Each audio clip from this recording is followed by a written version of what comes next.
칵테일 파티 효과라는 이론이 있습니다.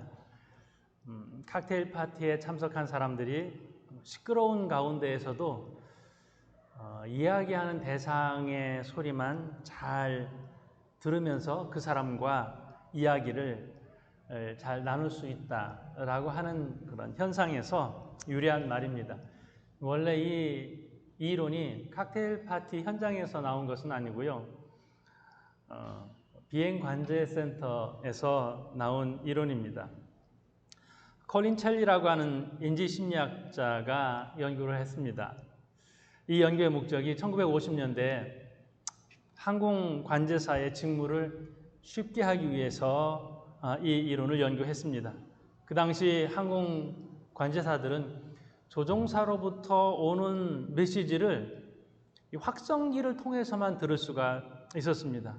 만약 가까이 다가오는 그 항공기의 조종사가 한 명이 아니라 여러 명일 경우에는 어떤 소리에 집중해야 되는지 모르고 실수할 수 있는 그런 상황이 되는 것입니다. 그래서 항공관제사들이 직무를 정확하게 수행하기 위하여서 어떻게 선택적으로 그 목소리만 구분해서 들을 수 있는가, 이것을 연구하다가 칵테일 파티 효과가 등장하게 되었습니다.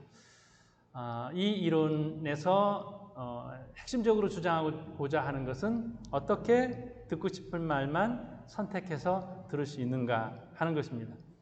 샌프란시스코 캘리포니아 대학 연구팀에 의해서 이 이론이 입증되기도 했는데요. 어떤 그 자원자에게 두 사람의 목소리가 동시에 들려지게 합니다. 그리고 두뇌 움직임을 조사를 하는데 이미 내가 들었던 사람의 목소리만 나중에 그 목소리만 익숙하게 잘 듣게 되더라 하는 것이죠. 그래서 특정 음파 주파수에 반응해서 활성화되는 그런 뉴런 그룹이 있음을 알게 됐습니다. 그래서 이 연구를 통해서 칵테일 파티 효과가 사실 나타나는 것이구나 알게 됐습니다. 사람은 듣고 싶은 말만 듣는다, 혹은 나에게 익숙한 사람의 소리를 집중해서 들을 수 있는 능력이 있다, 이렇게 드러나게 됐습니다. 그런가 하면 자신의 머리에 이미 답을 정해두고 다른 사람의 말을 듣지 않는 그런 사람들이 있습니다. 듣기는 듣되 듣고 싶은 말만 듣는다. 심리학에서는 이것을 확증 편향 이렇게 말하는데요. 요즘 신조어가 생겼습니다. 아시나요? 이 말을 답정너 이렇게 말합니다. 답정너 이렇게 표현하는데요. 이 답정너는 답은 정해져 있으니까 너는 말만 해. 이게 답정너입니다. 머릿속에서 생각하고 있는 결론이 이미 있습니다. 그 결론을 다른 사람도 똑같이 말해주기를 바라는 것이죠. 나는 옳아. 이것을 이렇게 증명하고자 하는 내 편의에서 나온 말이 답정너입니다. 이것이 얼마나 우리 주변에서 흔한 이야기인지 우리는 공감할 것입니다. 자주 경험하고요. 나는 분명히 잘 말을 했는데 상대방은 내 말을 알아듣지 못합니다. 알아듣지 못할 뿐만 아니라 전혀 엉뚱하게 받아들여서 일을 망칠 때도 있습니다. 사람들은 다 듣는 귀를 가지고 있는데 제대로 듣지 못하는 이런 사람들의 문제가 어디에 있는 것일까요?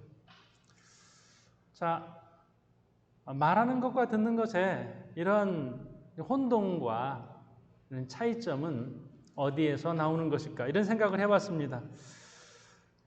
사람들이 듣고 싶은 것만 듣는데 이미 내가 경험한 것, 그 틀에서 들으려고 하기 때문에 이해하지 못하는 수도 있을 것이고요. 또 분명히 사람이 나에게 말을 하는데 이미 내 감정에 상해 있을 경우에, 내 감정이 좋지 않을 경우에 그 말을 듣지 않으려고 차단하는 경우도 있을 것이고요. 또 내가 상대방을 싫어해요. 그 사람이 옳은지 옳지 않은지 이런 것과는 관계없이 난 저 사람 싫어. 그래서 그 말을 차단하는 경우도 있을 것입니다. 그래서 그 사람이 어떤 말을 하더라도 듣고 싶지 않은 것이지요.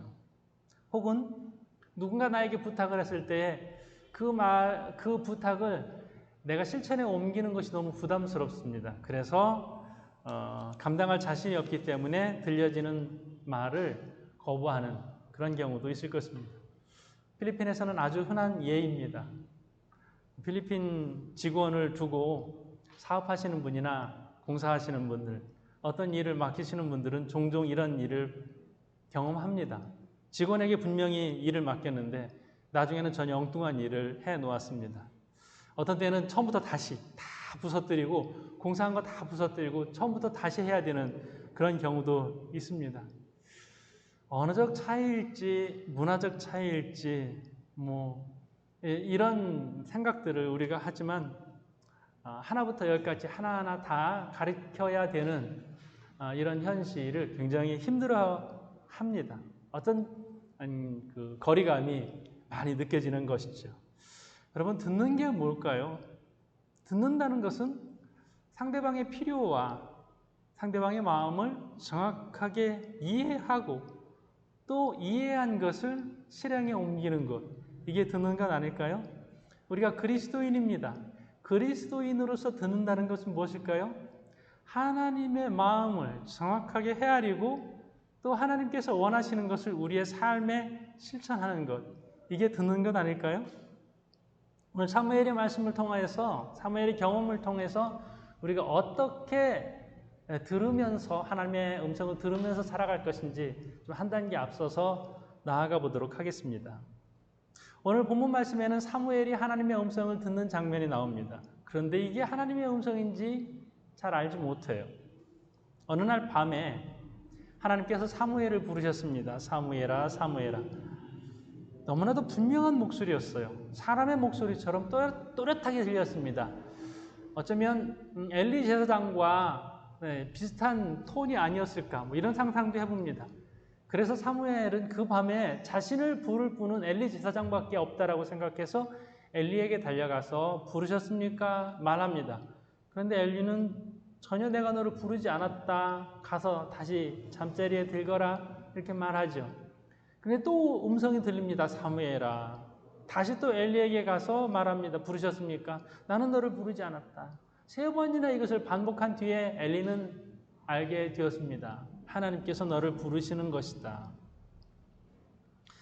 그리고 방법을 알려줍니다. 다음에 하나님이 똑같은 음성으로 부르실 때에 이렇게 대답해라. 여호와여 말씀하옵소서, 주의 종이 듣겠나이다. 정확하게 하나님이 부르실 때에 어떻게 반응해야 되는지를 알려주었습니다.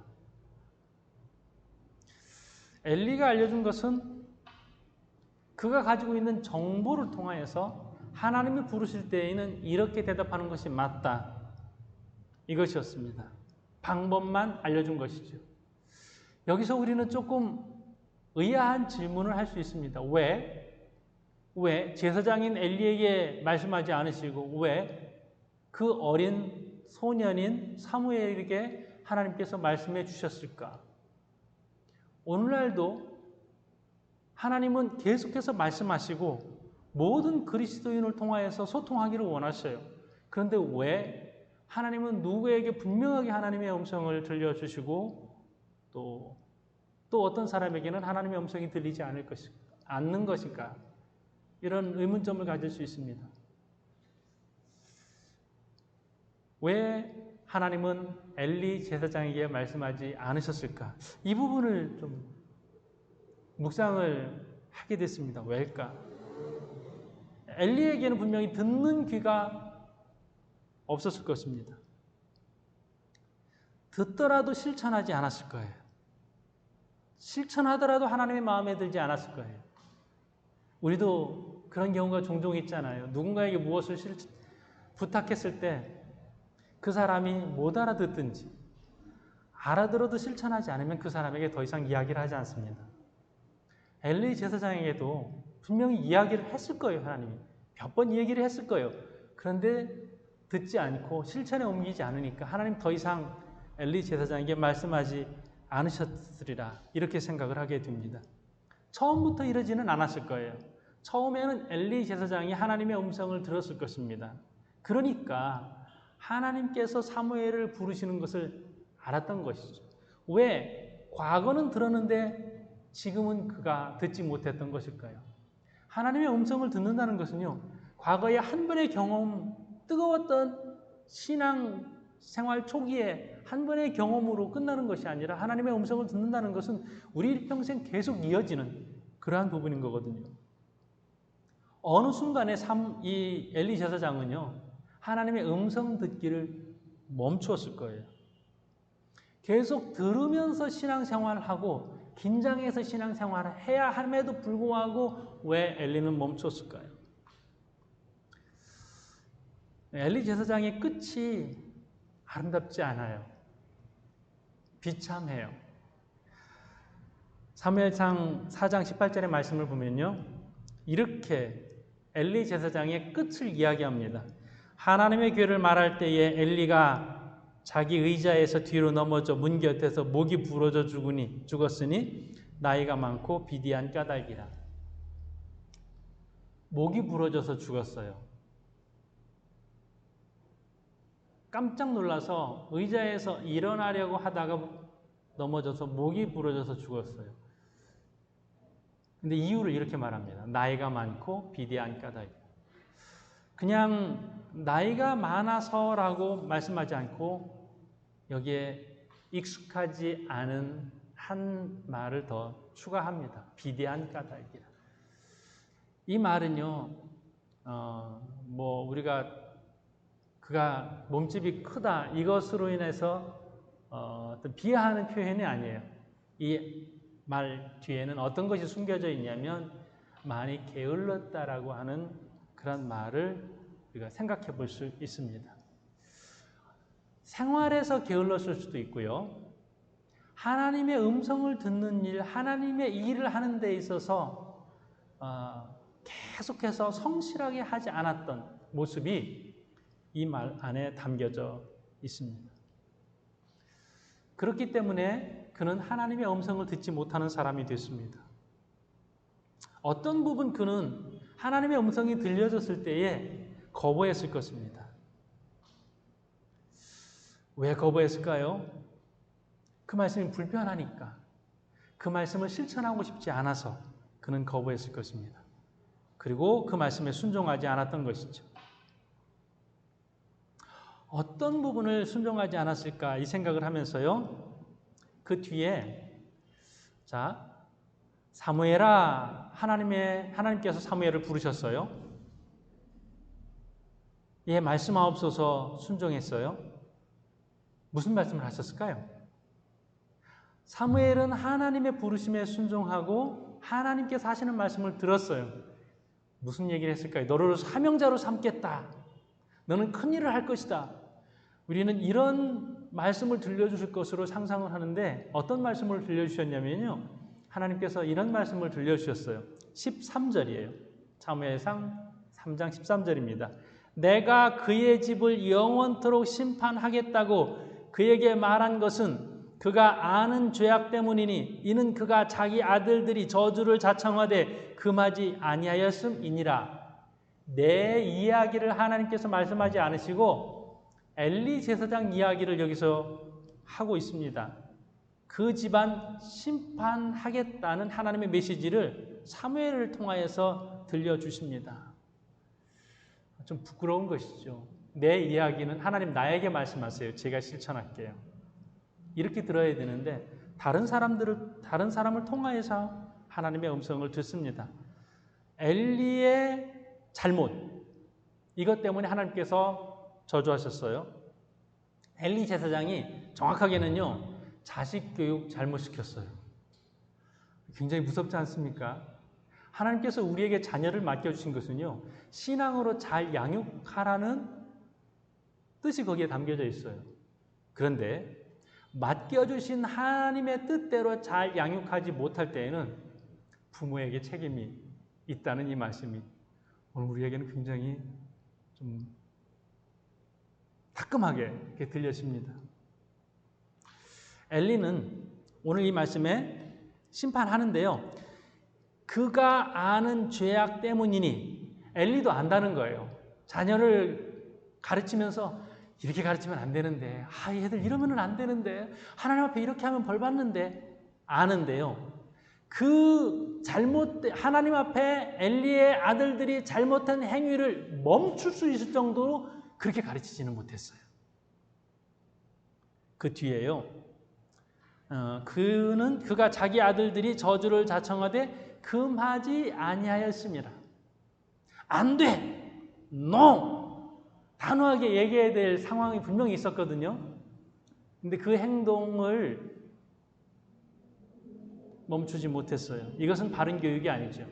교육은요, 내 자녀가 잘못된 길로 갈 때에 최선을 다해서 잘못된 길로 가지 못하도록 금하는 것, 막는 것. 이게 교육이에요. 아이들한테 몸에 안 좋은 줄 아는데 먹고 싶어 하는 걸 어떻게 해요? 먹고 싶은 대로 다 먹게 하고, 놀고 싶은 대로 다 놀게 하고, 스마트폰은 적당한 시간만 하도록 약속을 했는데 잘 안 지켜요. 한두 번 얘기해봤는데 잘 안 지켜요. 그것을 지킬 수 있도록. 한두 가지가 아니죠. 우리가 자녀를 양육하면서 No, 안 돼. 이것은 할 수가 없는 거야. 이것은 허용할 수 있는 것이 아니야. 얘기해야 될 순간이 많이 있습니다. 부모가 이렇게 표현하면서요. 자식 이기는 부모 없어요. 여기에 핑계대면서 다 그냥 하라고 내버려 두면서 그것이 사랑인 줄 착각하는 부모가 상당히 많이 있습니다. 어느 순간 자녀를 통제할 수 있는 나이가 있습니다. 어릴수록 자녀를 양육하기가 쉽습니다. 그런데 점점 조금씩 자녀에게 양보하다가 그것이 사랑인 줄 알고 마음껏 주기만 하면 되는 줄 알고 이렇게 자녀를 양육하다가 나이가 많아서 이렇게 표현합니다. 늦었어요. 제가 일찍 그때 통제하고 그때 아니라고 따끔하게 야단쳤어야 됐는데 그때 양육하지 못해서 너무 늦었어요. 이렇게 표현하시는 분들이 참 많이 있습니다. 여러분은 여러분의 자녀를 하나님 앞에서 예배자로 이 땅에서 인격적으로 바른 삶을 살도록 나만 아는 것이 아니라 사람들과의 관계 속에서 무엇을 하고 무엇을 하지 말아야 되는지 정확하게 가르치고 있는지 좀 돌아보는 시간이 되었으면 좋겠습니다. 우리는 하나님의 말씀을 잘 듣고 또 하나님의 말씀을 들어야 합니다. 하나님의 말씀을 다양한 통로를 통해서 우리가 듣습니다. 설교도 듣고요. 예배를 드리고 성경도 읽고 혹은 다른 사람의 말을 통하여서 내가 이 말씀에 은혜 받았어요. 나는 하나님 때문에 너무나도 이렇게 행복해요. 라고 하는 여러 가지 들려지는 말씀들을 통해서 내가 깨닫기를 원하시는 하나님의 음성이 분명히 있거든요. 들어야 합니다. 가능하면 직접 들어야 합니다. 직접 깨닫고 다른 사람을 통하여서 하나님의 말씀이 들려질 땐 많이 아픕니다. 그 전에 우리는 계속해서 하나님의 음성을 들을 수 있도록 노력해야 합니다. 부담스러워도 들어야 하고 아파도 들어야 합니다. 사무엘은 그렇게 듣는 사람이었고 엘리는 듣지 않는 사람이었습니다. 엘리 제사장은 부끄러워해야만 했습니다. 나중에 뭐라고 말씀하시디? 묻거든요. 하나님 너에게 뭐라고 말씀하셨냐? 얘기 안 해줄 것 같으니까 굉장히 엄하게 물어봅니다. 너 얘기 안 하면 저주받아. 이렇게 물어보는 거예요. 얘기해 줍니다. 누구 얘기예요? 나에 대한 이야기를 꼬마를 통해서 하나님 말씀하셨어요. 너무 부끄러운 거예요. 내 집안 망하는 이야기를 꼬마 아이를 통하여서 하나님이 듣게 하셨어요. 그리고 엘리 제사장은 창피한 정도가 극에 달했을 거예요. 제사장이면서도 나이 든 어른으로서 하나님의 일을 하는 사람으로서 이 이야기를 듣지 못했던 것입니다. 자, 오늘 10절의 말씀을 보면요, 사무엘의 말씀 듣는 자세가 있습니다. 말씀하옵소서 주의 종이 듣겠나이다. 아직 무슨 얘기할지는 몰라요. 그죠? 그 얘기가 좋은 이야기일 수도 있고 안 좋은 이야기일 수도 있잖아요. 내가 실천 가능한 이야기일 수도 있고 실천 불가능한 이야기일 수도 있어요. 그런데 이렇게 하나님 앞에 순종하는 자세로 제가 듣겠습니다 하는 이 듣다라는 말은요, 제가 어떤 이야기가 나한테 들려지더라도 저는 순종할 것입니다. 순종을 포함하는 듣다인 것이죠. 요즘 사람들 혹은 좀 전에 제가 부모 자녀와의 관계에 대해서 말씀을 드렸는데 우리의 자녀들이 말씀하시는 대로 제가 순종할게요. 잘 이렇게 말하지 않습니다. 어떻게 말합니까? 일단 말씀해 보세요. 제가 할 만하면 하고 또 너무 부담스러우면 저도 실천 못합니다. 이런 자세로 대화하는 경우가 있습니다. 손익계산, 무엇이 손해인지 무엇이 이익인지 다 계산하고 나서 드리려고 합니다. 부모님의 말씀을 듣는 것이 아니라 자꾸 우리의 자녀들은 부모와 토론하려고 합니다. 부모와 토론하려고 하는 게 아니라 부모를 설득하려고 합니다. 내가 옳고 부모가 틀린 것을 어떻게든지 이해시키려고 그 작은 근거를 가져오고 작은 증거를 가져오고, 이렇기 때문에 어머니 보세요. 이렇기 때문에 스마트폰이 유익한 거예요. 이렇기 때문에 이렇게 막 먹어도 돼요. 괜찮아요. 이 정도는 괜찮아요.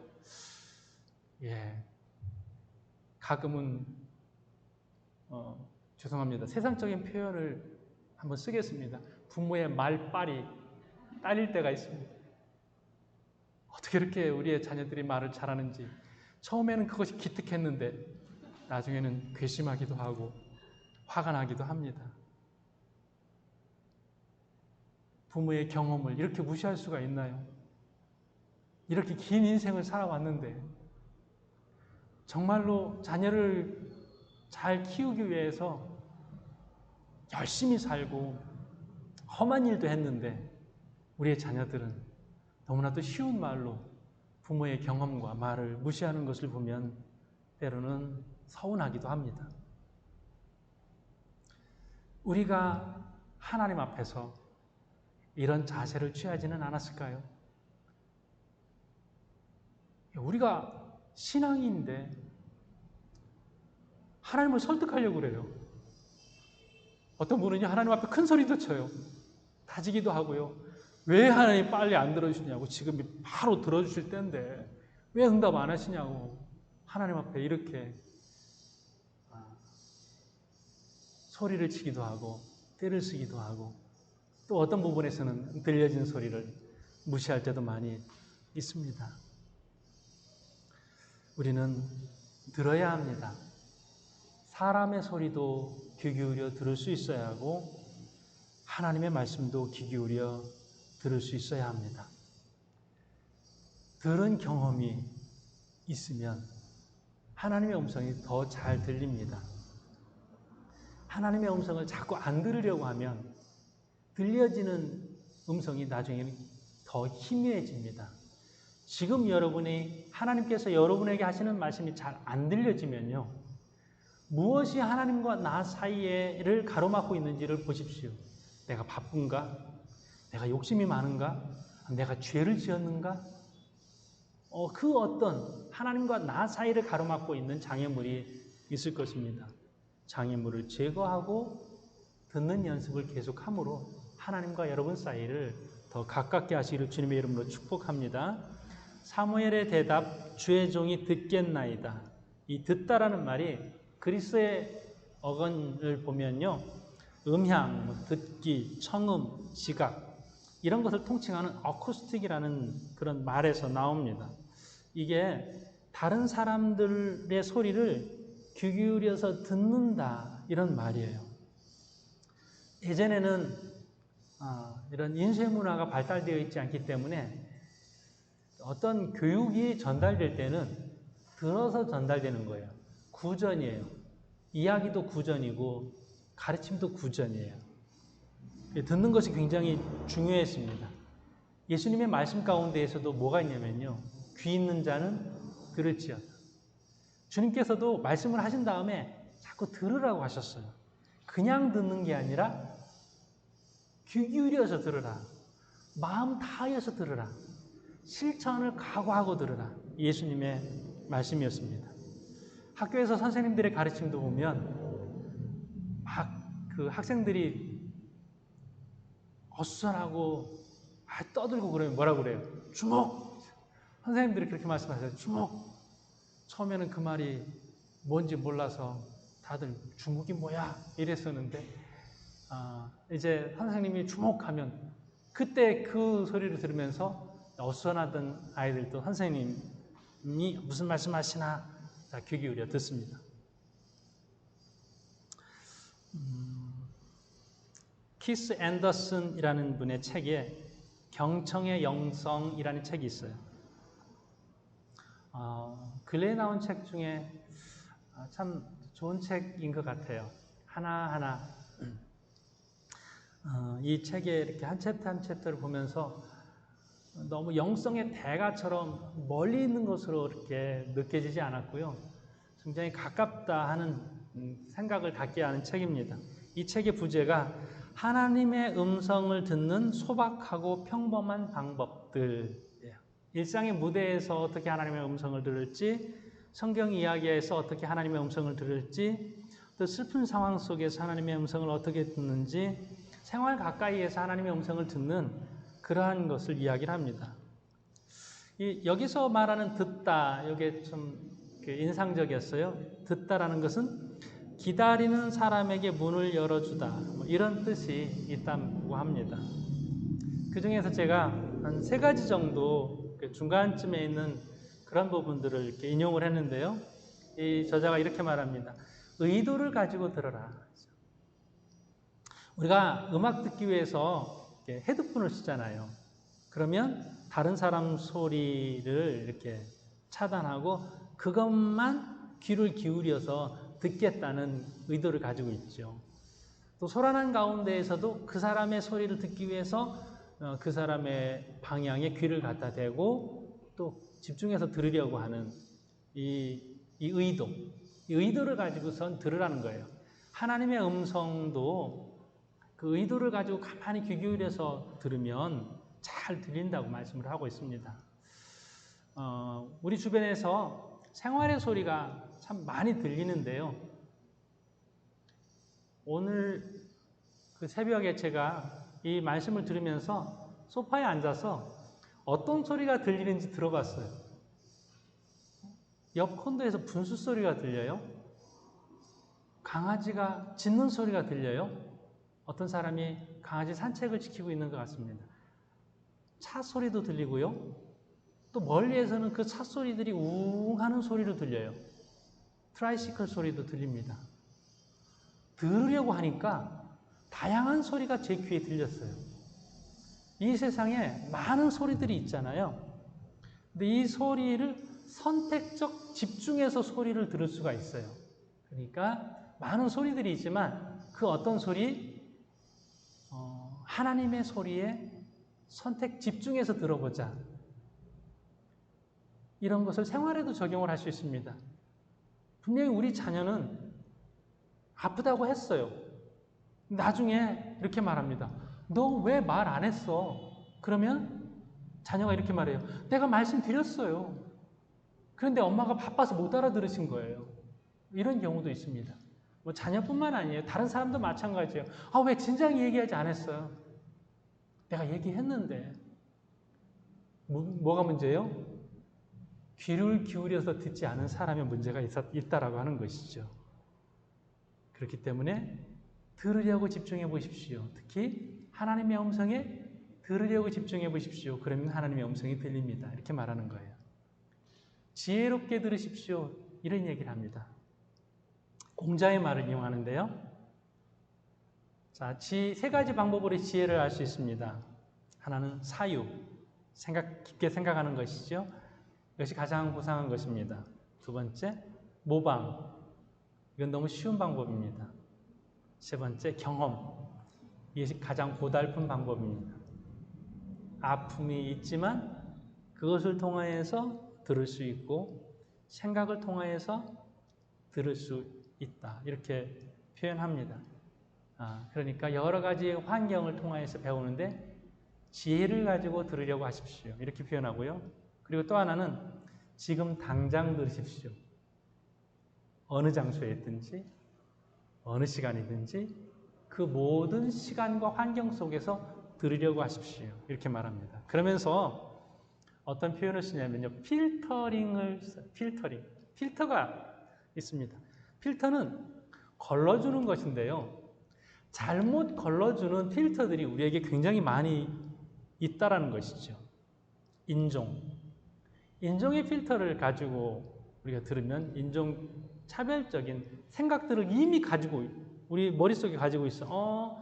나는 저런 인종을 좋게 생각하고 저런 인종을 나쁘게 생각해.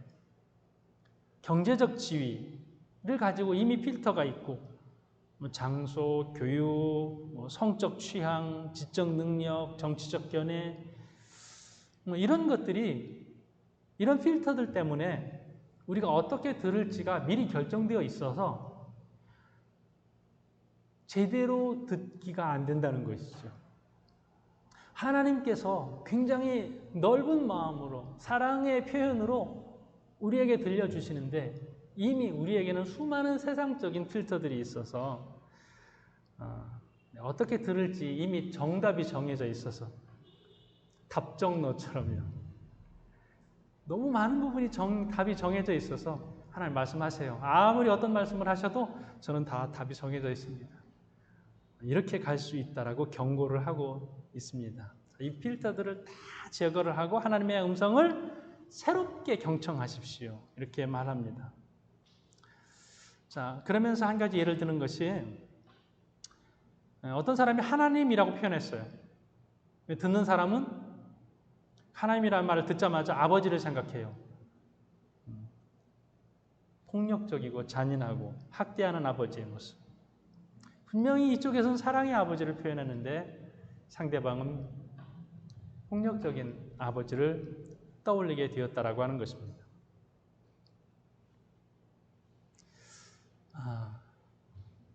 경청, 듣는 것, 특별히 하나님의 음성을 듣는 것은요, 이것은 나에게 해당되는 것이 아니라고 미리 정답을 내리지 마십시오. 하나님은 어느 시대 누구에게든지 말씀하시는 분이십니다. 자연스러운 일입니다. 하나님의 음성 듣기를 잃어버렸다라고 하면은 이제 다시 말씀을 통하여서 배울 수 있습니다. 하나님께서 하나님의 음성을 들려주시는데 그 사람이 많이 가졌건 적게 가졌건 많이 배웠건 적게 배웠건 나이가 많든 적든 하나님께서 엘리 제사장에게도 말씀을 들려주실 수 있고 어린 사무엘에게도 말씀을 들려주실 수 있습니다.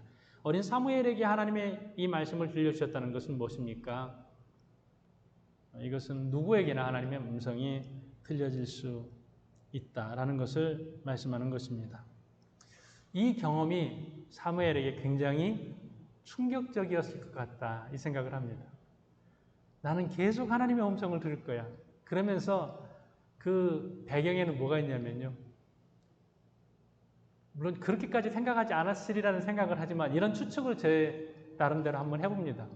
왜 나한테 들려주시지? 직접 엘리에게 말씀하시지. 어린 사무엘이 왜 하나님 그거 저한테 말씀해 주시나요? 엘리 제사장에게 직접 말씀하시지. 그러면서 또 이런 생각을 했을 거예요. 나는 그러지 말아야지. 나는 나이 들어서까지 하나님의 음성 못 듣고 저런 최후를 살지 말아야지. 나는 저렇게 늙지 말아야지. 라고 하는 간접 경험을 했을 것입니다. 그러면서요. 사무엘의 유명한 말이 나옵니다. 사무엘상 12장 23절의 말씀이에요. 나는 너희를 위하여 기도하기를 쉬는 죄를 여호와 앞에 결단코 범하지 아니하고 선하고 의로운 길을 너희에게 가르칠 것인즉. 기도하기를 쉬는 죄, 이거 누가 범했을까요? 엘리 제사장이 범했겠지요. 기도는 뭡니까? 기도는 하나님과의 소통이죠.